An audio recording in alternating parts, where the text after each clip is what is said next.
Oi, eu sou a Carla do Faltou Açúcar e vamos respirar.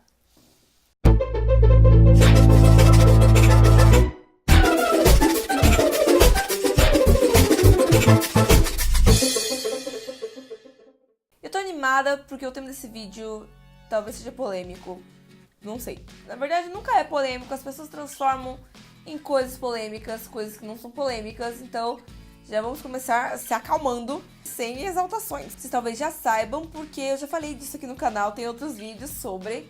Mas esse ano eu comecei uma reeducação alimentar, que eu acredito que eu meio que quase que já tô, assim, reeducada. Eu não comecei sozinha, eu comecei com o auxílio da Fabi, que é a minha nutricionista, lá pelas épocas de julho. Se você quiser saber mais sobre isso, você pode clicar aqui no card, que tem o primeiro vídeo que eu falei sobre isso, ou na descrição que eu vou deixar o link lá também. Desde que eu comecei esse processo, a minha rotina mudou, porque eu comecei a comer nos horários certos, nas quantidades certas e alimentos menos agressivos, vamos dizer assim. E eu vou explicar pra vocês por que menos agressivos e quais os alimentos que eu deixei de comer, que eu reduzi e o que faz mal pra saúde e a gente meio que nem sabe, assim, as pessoas não nos informam. Eu não sou um profissional em nutrição, eu pedi pra Fabi me ajudar a fazer o roteiro desse vídeo e ela me mandou aqui uma colinha, que eu vou ficar com ela na mão, porque é meio assim complexo. Mas antes de tudo, não esquece de deixar o seu like e de se inscrever no canal se você ainda não é inscrito.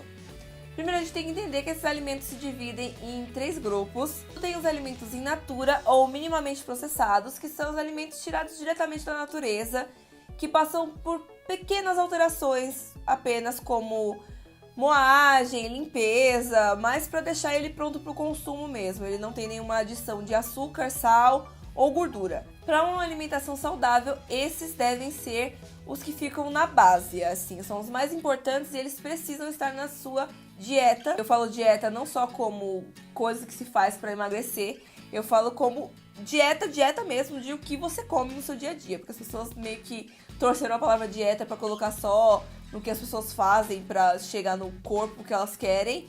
E não é bem isso. Dieta meio que representa tudo que você come. Exemplos desse grupo: frutas, verduras, feijão, arroz, carnes, ovos, leite, iogurte, café, milho, etc, etc, etc. Coisas que a gente consegue identificar como natureza.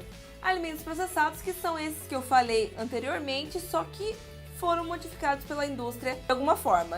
Foi adicionado açúcar, sal ou gordura, temperos, coisas que modificam as características naturais daquele alimento. E eles devem ser consumidos em quantidades menores ou como acompanhamento de outras refeições. Por exemplo, vegetais em conserva, palmito, milho, ervilha, que vem em conservinha, queijo, carne seca, frutas cristalizadas, pães feitos com farinha, fermento e sal. São tipo aquelas coisas que a gente costuma comer, que a gente usa como desculpa, mas tem um vegetal ou uma fruta no meio, sabe? E tem os alimentos ultraprocessados, que são os que foram produzidos pela indústria e que às vezes tem os ingredientes que nem são considerados comida. São geralmente aquelas coisas que a gente compra e não precisa fazer nada, sabe? Refeições que vêm prontas, tipo miojo, por exemplo. E essas são as que a gente tem que evitar comer ao máximo, assim. E por incrível que pareça, elas são muito viciantes, então são meio que as mais difíceis de parar de consumir. Alguns exemplos para esses alimentos são refrigerante, suco de pozinho, suco de caixinha, nuggets, salsicha, pão de cachorro quente, barrinha de cereal, sim, barrinha de cereal, sopa pronta, salgadinhos, molho de salada, olha a armadilha. E daí essa parte agora já começa a me deixar um pouquinho mais nervosa, porque a Fabi ficou bem preocupada, porque ia gerar uma super polêmica aqui desses próximos grupos que eu vou falar. Então, 5 coisas que eu deixei de comer, só que são coisas que a gente avaliou pra mim, que eu precisava e pro meu corpo.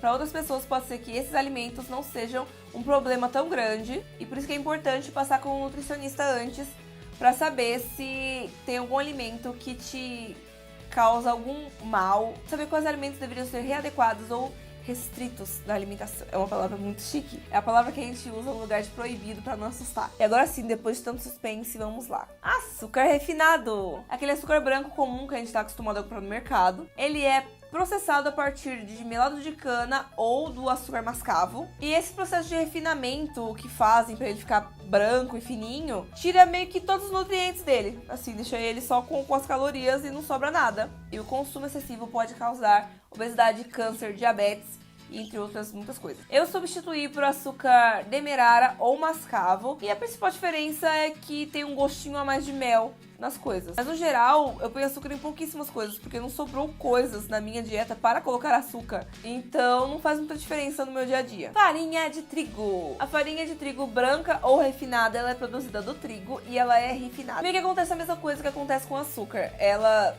durante esse refinamento, perde as partes do trigo que tinham os nutrientes, fibras, vitaminas e minerais. Então na farinha mesmo fica apenas o glúten e o amido. E como durante os anos, para acelerar a produção de farinha, foi ocorrendo muitas modificações, se você consumir muita farinha, você pode ter vários processos inflamatórios, como dores articulares, má digestão, dor de cabeça e alergias respiratórias. E eu substituí por farinha de aveia ou farinha integral. Nós temos muitas outras farinhas. Alimentos industrializados, aqueles que estavam na lista lá em cima de alimentos ultraprocessados. Consumir demais desses alimentos pode trazer uma série de complicações como câncer, déficit de atenção, hiperatividade, dores de cabeça e alergias. O principal aditivo que a indústria coloca nesses alimentos é o glutamato monossódico. Ele aparece em muitos lugares, inclusive nas comidas de fast food, naquelas comidas que eles vendem congelado, um temperinho pronto. Ele é um realçador de sabor que atrapalha o nosso cérebro na regulação do apetite e faz com que a gente coma que nem um desganado. A gente se sente menos satisfeito depois de comer e aí a gente come mais. A gente sempre quer comer mais, fica viciado naquela coisa. Embutidos! Eles são ricos em aditivos químicos e extremamente prejudiciais à saúde. Presunto, mortadela, salame, até mesmo o peito de peru, que apesar de ter menos calorias, continua não tendo nutrientes. E pra isso a Fabi meio que me sugeriu patês, manteiga de ghee, geleia de frutas, sem açúcar. Mas eu meio que só cortei da minha vida mesmo, assim, eu não comi mais. Eu só comi em ocasiões tipo eventos em que eu tô fora de casa e eu não tenho outra opção. E o último alimento, que é o mais polêmico, é o leite e seus derivados. A gente acha que o leite é um problema só para os intolerantes à lactose, não é. Ele também sofre modificações pela indústria para que dure mais, com aparência melhor. Além do que, teve umas polêmicas recentemente, eu não sei se vocês se lembram, que adicionavam soda cáustica e várias outras coisas químicas dentro do leite, enchiam de hormônio, já não bastando o que já tem, né? Afinal, a vaca já passa muitas coisas pro bezerro através do leite. Tem um negócio no leite chamado caseína, que é uma coisa que provoca vários processos inflamatórios no corpo. Dificulta a digestão e libera insulina, que prejudica a perda de peso. Então é meio que um efeito dominó. Aumenta o risco de diabetes. A gente acha que diminuindo o leite te falta cálcio, aumenta o risco de osteoporose, mas não existe só o leite rico em cálcio.